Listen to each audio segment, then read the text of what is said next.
রাসূল সাল্লাল্লাহু আলাইহি ওয়াসাল্লামের উপর যখন আয়াত নাজিল হলো, আনজির আশিরাতাকাল আকরাবিন, আপনি আপনার নিকট আত্মীয়দেরকে সতর্ক করুন, তখন রাসূল সাল্লাল্লাহু আলাইহি ওয়াসাল্লাম সেই যুগের নিয়ম অনুযায়ী সাফা পাহাড়ের উপর উঠে গেলেন এবং সকলকে বিপদ সংকেতমূলক ভাষায় ডাক দিলেন, ইয়া সবাহা, প্রত্যুষে সকলের সমবেত হও। এভাবে তিনি এক এক গোত্রের নাম ধরে ধরে ডাকতে থাকলেন। তারপর যখন সকলে একত্রিত হলো, তখন তিনি বললেন, আরাআইতুম লাউ আখবারতুকুম আন্নাল আদুওয়ান ইউসাব্বিহুকুম আও ইউমাসিকুম আমা কুনতুম তুসাদ্দিকুনি। আমি যদি তোমাদেরকে বলি যে একদল শত্রু সেনা পাহাড়ের অপর পাশে সকাল এবং সন্ধ্যায় তোমাদেরকে হামলার জন্য অপেক্ষা করছে, আমা কুনতুম তুসাদ্দিকুনি, তোমরা কি আমার কথা বিশ্বাস করবে না? কলু বালা, তারা প্রত্যেকেই সমস্যারে বলে উঠলো, হ্যাঁ অবশ্যই করবো। কেননা মা জাররাবনা আলাইকা ইল্লা সিদকান, আমরা এই যাবৎ তোমার কাছ থেকে সত্য ব্যতীত আর কিছুই পাইনি। তখন রাসূল সাল্লাল্লাহু আলাইহি ওয়াসাল্লাম বললেন, ফাইন্নী নাযীরুন লাকুম বাইনা ইয়াদাই আযাবিন শাদীদ, আমি কিয়ামতের কঠিন আযাবের প্রাক্কালে তোমাদের নিকট সতর্ককারী রূপে আগমন করেছি। তখন রাসূল সাল্লাল্লাহু আলাইহি ওয়াসাল্লাম মর্মস্পর্শী ভাষায় বলতে থাকলেন, ইয়া মা'শারাল কুরাইশ আনকিযু আনফুসাকুম মিনান নার, ইয়া বানি কা'ব ইবনে লুবাইয় আনকিযু আনফুসাকুম মিনান নার, ইয়া বানি আবদ মানাফ আনকিযু আনফুসাকুম মিনান নার, ইয়া বানি হাশিম আনকিযু আনফুসাকুম মিনান নার, ইয়া বানি আবদুল মুত্তালিব আনকিযু আনফুসাকুম মিনান নার, ইয়া আব্বাস ইবনে আবদুল মুত্তালিব لا أغني عنك من الله شيئا، يا فاطمة بنت محمد أنقذي نفسك من النار فإني لا أملك لكم من الله شيئا غير أن لكم رحما سأبلها ببلالها। হে কুরাইশ, তোমরা নিজেদেরকে জাহান্নামের আগুন থেকে বাঁচাও। হে বনু কাব ইবনে লুয়াই, হে বনু আবদে মানাফ, হে বনু হাশিম, হে বনু আব্দুল মুত্তালিব, হে আমার চাচা, হে আমার কন্যা ফাতেমা, তোমরা নিজেদেরকে জাহান্নামের আগুন থেকে বাঁচাও। ফাইন্নী লা আমলিকু লাকুম মিনাল্লাহি শাইআ, কেননা আমি তোমাদের কাউকে আল্লাহর পাকড়াও হতে রক্ষা করতে পারবো না। গায়রা আন্না লাকুম রাহিমান, তবে তোমাদের সাথে যে আমার আত্মীয়তার সম্পর্ক রয়েছে, সাআবুল্লুহা বিবালালিহা, তা আমি সদ্ব্যবহার দ্বারা সিক্ত করব। রাসূল সাল্লাল্লাহু আলাইহি ওয়াসাল্লামের এই মর্মস্পর্শী বাণী আবু লাহাবের অন্তরে দাগ কাটেনি। সে বলে উঠল, তাব্বালাকা সাইরাল ইয়াউম আলি হাযা জামাআতানা, সকল দিন তোমার উপর ধ্বংস আপতিত হোক। আলী হাজা জামাআতানা, তুমি কি এই জন্যই আমাদেরকে জমায়েত করেছো, এই জন্যই কি আমাদেরকে একত্রিত করেছো? কথিত আছে এই সময় আবু লাহাব রাসূল সাল্লাল্লাহু আলাইহি ওয়াসাল্লামকে পাথর দিয়ে মারার জন্য উদ্যত হলো। তখনই সূরা আবু লাহাব নাজিল হলো। আউযু বিল্লাহি মিনাশ শাইতানির রাজিম, বিসমিল্লাহির রহমানির রহিম, তাব্বাত ইয়াদা আবি লাহাবি ওয়া তাব, ধ্বংস হোক আবু লাহাব এবং তার দুই হাত। মা আগনা আনহু মালুহু ওয়া মা কাসাব, তার কোনো কাজে আসেনি তার ধন সম্পদ এবং যা সে উপার্জন করেছে। সায়াসলা নারান যাতা লাহাব, চিরেই সে প্রবেশ করবে লেলিহান অগ্নিতে।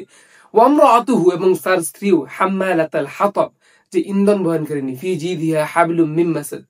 সূরা লাহাব নাজিল হওয়ার পর আবু লাহাবের স্ত্রী উম্মে জামিল আওরা বিনতে হারব, সে হচ্ছে মক্কার আরেক নেতা আবু সুফিয়ানের বোন, সে রাগে অগ্নিশর্মা হয়ে হাতে একটি পাথরের খণ্ড নিয়ে রাসূল সাল্লাল্লাহু আলাইহি ওয়াসাল্লামকে মারার জন্য মক্কা চত্বরে গমন করেন।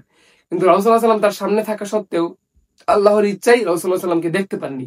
তারপর উম্মে জামিল রাসূল সাল্লাল্লাহু আলাইহি ওয়াসাল্লামের সাথী আবু বকরের কাছে তার মনের রাগ মিটিয়ে বলেন, তোমার সাথে নাকি আমাকে ব্যঙ্গ করেছে, আল্লাহর কসম আমি যদি তাকে পেতাম এই পাথর দিয়ে তার মুখে মারতাম। এবং সে বলে, আল্লাহর কসম আমি একজন কবি, বলে সে কবিতা আবৃত্তি করে, মুজাম্মামানা আসাইনা ওয়ামরাহু আবাইনা ওয়া দীনাহু ক্বালাইনা।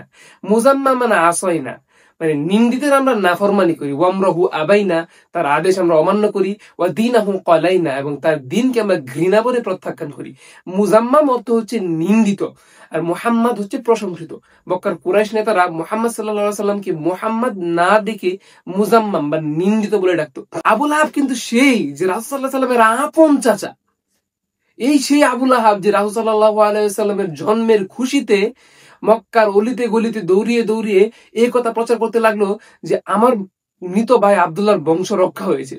এবং রাসূল সাল্লাল্লাহু আলাইহি ওয়াসাল্লামের জন্মের সুসংবাদ সুয়াইবা যে দাসী আবু লাহাবকে জানিয়েছিল, কৃতজ্ঞতা স্বরূপ আবু লাহাব সেই সুয়াইবা দাসীকে মুক্ত করে দেয়। এবং রাসূল সাল্লাল্লাহু আলাইহি ওয়াসাল্লামের নবুয়ত পূর্বকালে রাসূল সাল্লাল্লাহু আলাইহি ওয়াসাল্লামের দুই কন্যা রুকাইয়া এবং উম্মে কুলসুমের সাথে আবু লাহাবের দুই ছেলে উতবা এবং উতাইবার বিবাহ হয়। এত আন্তরিকতাপূর্ণ সম্পর্ক বিদ্বেষপূর্ণ সম্পর্ক রূপ নেয় যখন রাসূল সাল্লাল্লাহু আলাইহি ওয়াসাল্লাম নবুয়ত প্রাপ্ত হয়। রাসূল সাল্লাল্লাহু আলাইহি ওয়াসাল্লামের সুনাম সুখ্যাতি এবং নবুয়ত লাভের মতো উচ্চ মর্যাদা আবু লাহাব মেনে নিতে পারেনি। তখন সে তার ছেলেদেরকে বাধ্য করে রাসূলুল্লাহ সাল্লাল্লাহু আলাইহি ওয়াসাল্লামের 2 মেয়ে রুকাইয়া এবং উম্মে কুলসুমকে তালাক দেওয়ার জন্য। পরবর্তীতে উসমান রাদিয়াল্লাহু তাআলা আনহুর সাথে রুকাইয়া এবং উম্মে কুলসুমের একের পর এক বিবাহ হয়। এমনকি রাসূলুল্লাহ সাল্লাল্লাহু আলাইহি ওয়াসাল্লাম যখন হজের মৌসুমে, হজের নিরাপদ মৌসুমে হাজিদের তাঁবুতে গিয়ে তাওহীদের দাওয়াত দিতেন, তখন আবু লাহাব পিছন দিয়ে এসে বলতো, ইয়া আইয়ুহান নাস লা তুতিউহু ফাইন্নাহু সাবিয়্যুন কাযযাব। হে লোক সকল, তোমরা এর আনুগত্য করো না, এ হচ্ছে ধর্মত্যাগী এবং মহামিথ্যুক। এমনকি জুল মাজাজ বাজারে যখন রাসূলুল্লাহ সাল্লাল্লাহু আলাইহি ওয়াসাল্লাম লোকদেরকে বলছিলেন, কুলু লা ইলাহা ইল্লাল্লাহ তুফলিহু, তোমরা বলো লা ইলাহা ইল্লাল্লাহ, যে আল্লাহ ছাড়া কোনো ইলাহ নাই, তুফলিহু, তোমরা সফলকাম হবে। তখন আবু লাহাব পিছন দিক থেকে পাথর নিক্ষেপ করে রাসূলুল্লাহ সাল্লামের পায়ের গোড়ালি পর্যন্ত রক্তাক্ত করে ফেলে।